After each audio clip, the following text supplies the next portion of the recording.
देखिए, होते-होते आ गया है आज संडे और आज मैं आपको दिखाने वाली हूँ कि किस तरीके से मैं स्पेंड करती हूँ अपने संडे का दिन। वैसे तो बात हुई थी करिए काउंसलिंग की, लेकिन अभी कुछ भी नहीं हो रहा है, तो जो हो रहा है उसे करने दीजिए। और ये लड़की को मैंने रखवाली के लिए रख रखा था, वो जो बिल्कुल भी नहीं कर रही है। और उसके बाद जब ये सोई रही थी तो मैंने सोचा कि इसे क्यों ना नहलाने के लिए लेके आ जाए, क्योंकि संडे वाले दिन मैं जिम्मी को नहलाती हूँ। और गर्मियों में तो मतलब 1 संडे छोड़कर और सर्दियों में बेसिकली 2 संडे छोड़कर हम इसे नहलाते हैं, क्योंकि देखिए हमें तो बहुत ज़्यादा बदबू आती है इसके अंदर से अगर ये ज़्यादा दिन तक ना नहाए। वैसे डॉक्टर्स कहते हैं कि इन्हें ज़्यादा नहीं नहलाना चाहिए। अब इसको नहलाने के लिए ना एक बहुत तकड़ी वाली मेहनत लगती है, क्योंकि ये लड़की हरदम सोचती है कि मैं कैसे ना कैसे यहाँ से भाग जाऊँ, किसी ना किसी इनके चुंगल से निकल जाऊँ, तो उसे पकड़-पकड़ के लाना पड़ता है।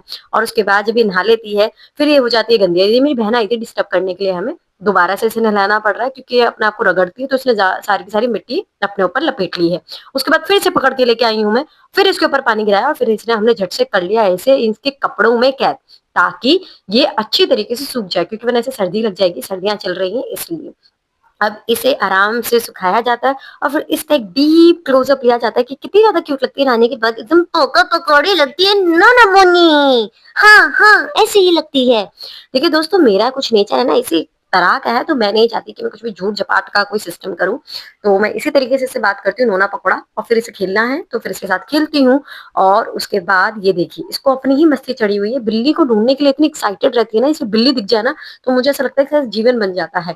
और बिल्ली को ढूँढने के साथ-साथ इसके अंदर है बहुत ज़्यादा एनर्जी, तो ये मेरे साथ खेल रही है और इसी तरीके से छत पे कभी इधर, कभी उधर, कभी इधर, कभी उधर ये करती रहती है।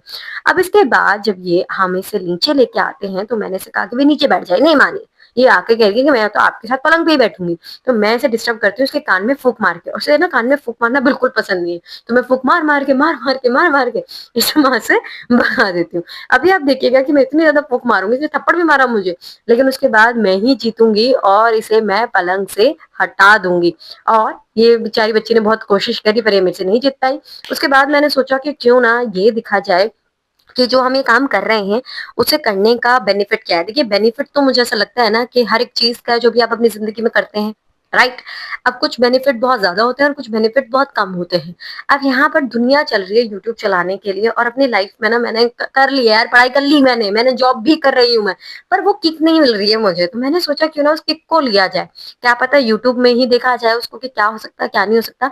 और जो मेरा यूट्यूब जब मैंने शुरू किया था ना, तो मेरा रीज़न ये था कि मैंने ना बहुत गलत करियर डिसीज़न्स लिए, जिसकी वजह से मुझे वो ग्रोथ नहीं मिल पाई जो मिलनी चाहिए थी। अभी भी मुझे जिम्मी डिस्टर्ब कर रही है कि मुझे भी ले लो, बट मैं इसे नहीं लूँगी।